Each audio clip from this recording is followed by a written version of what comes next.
حبايبي عاملين ايه؟ يا رب تكونوا بخير وبصحه جيده وطاعه دايما لله. مطبخ التوفير النهارده اختكم في الله الشيف زينة عبد الحميد. هنعمل النهارده الكبده زي ما بناكلها بره، زي ما انتم شايفين كده الكبده بالرده. وكل سنه وانتم طيبين ورمضان كريم علينا. وتعالوا نشوف عملنا الكبده ازاي. عمل الكبده زي ما انتم شايفين دي كيلو. طبعا بنختارها ان ايه تتعمل شرايح رفيعه زي ما انتم شايفين كده عشان نعملها اهي شرايح. طبعا بتتقطع بمكنه يعني زي ما انتم شايفين كده. طبعا السؤال المعتاد بتتغسل الكبده هي طالما هي طازه وجايباها من عند الجزار لسه وكده اهو. بتعملي لها 4 ليمونات، تعصري عليها 4 ليمونات وتسيبيها في مصفى الصفه كلها، الدم اللي فيها والليمون اللي انتي بتعقميه بيها. ونمسك بقى الليمون زي ما انتم شايفين كده اهو، نعصره عليه جامد بالتفل بتاعه ونسيبه عليه زي ما انتم شايفين. هنقلبهم بقى مع بعضيهم كده زي ما انتم شايفين كده. فابتدي اقلبهم مع بعضيهم زي ما انتم شايفين كده. طبعا هنعملها بانيه بالرده كده زي ما انتم شايفين.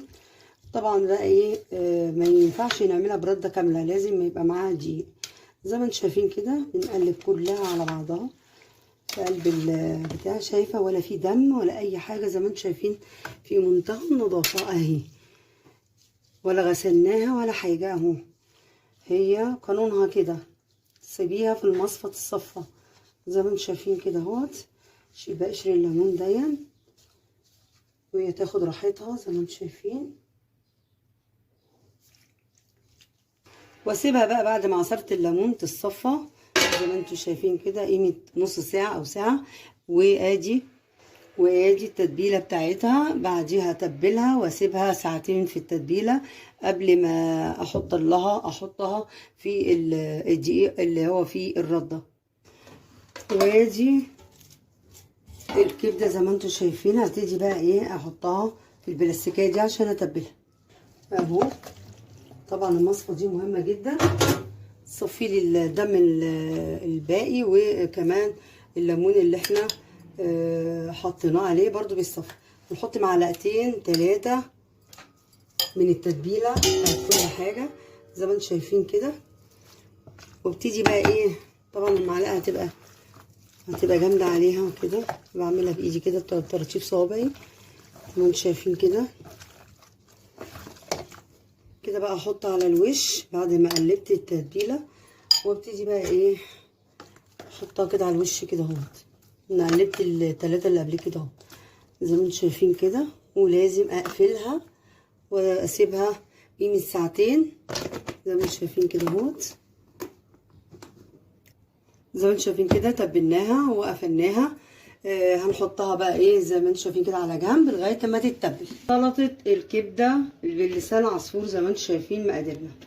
طبعا دي التتبيله اللي بعد ما تبلنا الكبده زي ما انتم شايفين كده اهوت وسيبناها تتبل. هنتبلها ساعتين. انا عندنا ادي بقيه التتبيله حطيناها ببطرمان نستخدمها في اي حاجه. وادي عندي كمون معلقه طبعا، والفلفل نص معلقه، وكزبره نص معلقه، وادي البصل البودر نص معلقه، وادي الثوم البودر نص معلقه، وادي الحبهان على طرف المعلقه، وادي الثوم المفروم اللي احنا عملناه مع بعضينا. عندنا بصله، عندنا فلفل رومي واحده. هي طبعا السلطه دي بتتعمل بالفلفل الحراق بس احنا مش بنحبه، عشان كده ايه عملنا شطيطه، معلقه شطيطه. عندنا صلصه جاهزه مفرزينها بتاعه المكرونه. احنا عايزين الصلصه خفيفه مش عايزينها تقيله. عندنا قطعتين كبده من اللي احنا تبلناهم دول، قطعناها صغير عشان نشوحها معاهم. وادي عندي قيمه نص كوبايه صغيره، مش عايزين كتير عشان ما تغلظش وتبقى تخينه. وعندي انا مفرزه بشر فلفل رومي كوكتيل من الاحمر والاخضر مفروم على المبشره زي ما انتم شايفين كده. وده قطع وده البصل قطع. لكن برضو عندنا بشر بصل احنا بنستخدمه بعد ما بنبشره بنعصره وناخد الميه بتاعته للتتبيلات بتاعتنا. وبرده البشر البصل بنعمله بنشيله في الفريزر عشان بنستخدمه في الكفته والبرجر والحاجات اللي بتبقاش محتاجه سوائل. فبنرشله بقى عشان نشيله في الفريزر عشان يفضل ابيض كده وكويس وما يصننش مننا.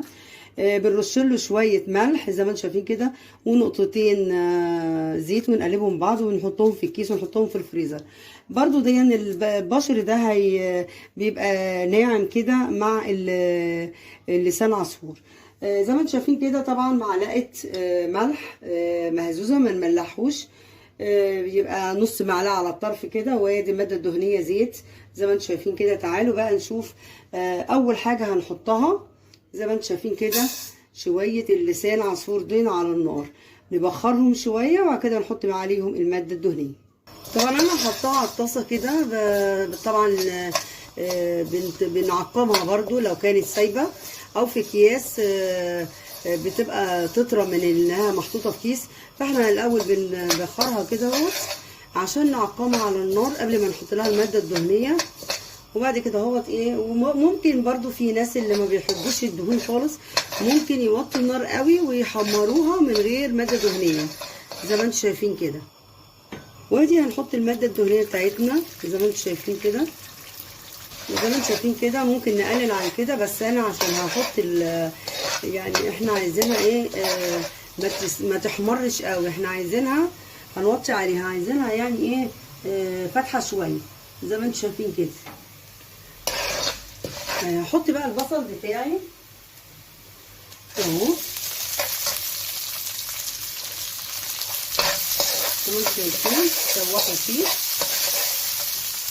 واجي نحط بشر البصل اللي احنا مفرزينه زي ما انتم شايفين كده المبشور اهو. هحط معلقتين الثوم زي ما انتم شايفين كده. هنحط قطعنا فلفلايه اهي، ونحط كمان الفلفل المبشور اللي احنا مفرزينه الاحمر والاخضر بيديك برده طعم وكده اهو زي ما انتم شايفين كده. ونحط معلقه الشطوطه لان هو طبعا بيحب الحرق، يعني السلطه دي بتحب ايه تكون حراقه. واقلب كل المكونات زي ما انتم شايفين كده. واحط ايه التوابل بتاعتي. واحط بقى الكبده زي ما انتم شايفين كده اللي احنا مقطعينها صغير بعد ما تبلناها عشان تدي طعم كده حلو لسلطه الكبده. احنا بس مجرد ان هي طبعا تغير لونها بس، احنا مقطعينها صغير جدا. وادي البصل دبل واللسان عصفور احنا كنا عايزينه لونه اصفر زي ما انتم شايفين كده. نسيبها تدبل ونجهز التوابل بتاعتها نحطها عليها. نملحها طبعا الملح بتاعها يكون مظبوط ما نملحهاش قوي. وادي التوابل بصل بودر، ثوم بودر، كزبره، كمون بزياده، فلفل وشويه حبهان نحطهم كلهم ونقلبهم. وادي معلقه التتبيله اللي لسه عاملينها زي ما انتم شايفين كده اهي. تتبيله كل حاجه تدي طعم حلو قوي. نحط منها معلقتين عشان تديني مذاق حلو. في الحاله دي انا شايفه الكبده بتاعتي اتغير لونها زي ما انتم شايفين كده وكل حاجه دبلت. ونحط بقى ايه اخر مرحله زي ما انتم شايفين كده ايه الصلصه بتاعتنا اهي. ونقعد نقلبها كويس قوي. طبعا هي متسبكه واحنا شايلينها متسبكه تسبيك كامل على الاكل على طول. بس طبعا ايه لازم تبقى تجانس معاها. هنحط لها كوبايتين الميه عشان تبقى ايه ما تبقاش غليظه كده، ما ينفعش تبقى غليظه. نحط لها كوبايتين ميه زي ما انتم شايفين، ميه سخنه عشان ايه تعدل من السوا. ونقلب بقى لازم تبقى ايه سايحه شويه زي ما انتم شايفين كده. زي ما انتم شايفين كده هتاخد غلوتين فقط، احنا مش عايزينها تقل ولا حاجه، بس كوبايتين الميه عشان احنا عايزينها سايحه تتجانس مع بعضها ونطفي عليها، ما بتاخدش على النار حاجه.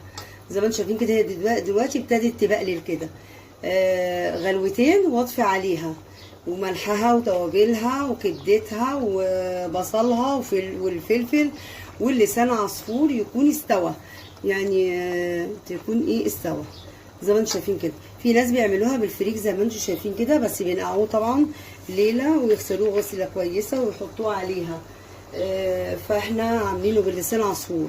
ده في حاله ايه؟ لو احنا مش هنعمله باللسان عصفور ممكن نعمله بالفريك، يعني بتتعمل بكذا طريقه. زي ما انتم شايفين كده هنسيبها بقى تتسبك ونرجع تاني. ادي السبك اهو بقى جميل، هطفي عليه وكده انتهى. هغرفه بقى على طول. مش هقول لكم الريحه جميله قد ايه يعني. طبعا الشطيطه دي اللي هو بيحب الحاجه يعني محرقه. زي ما انتم شايفين كده اهوت. وادي الشكل النهائي بتاعه جميل وريحته اجمل من شكله. زيت الكبده قعدت الفتره بتاعتها ساعتين. هنحط كوبايه دقيق، ما ينفعش الدقيق يبقى لوحده او الرده لوحدها تتحرق، وهنحط معلقتين رده زي ما انتم شايفين كده اهوت، ونبهرها. طبعا دي طبعا الملح بهارينه، وادي الكزبره والفلفل الاسمر، وطبعا الكمون.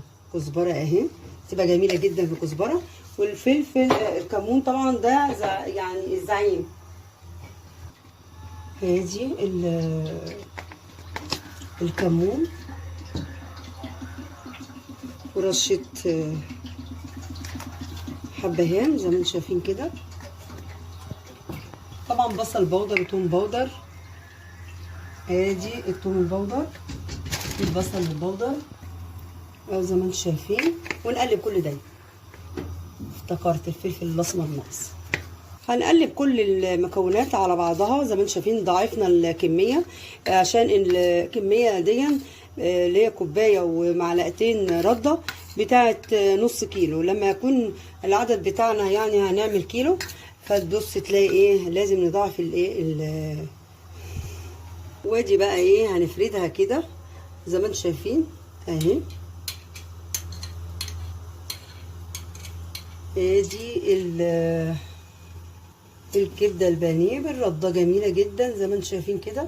بنحطها في طبق تاني ونسيبها في التلاجة نص ساعه قبل ما نحمرها. ادي الكبده بالرده اهي، وحطيناها في التلاجة تمسك شويه قبل ما نحمرها. وادي زي ما انتم شايفين كده.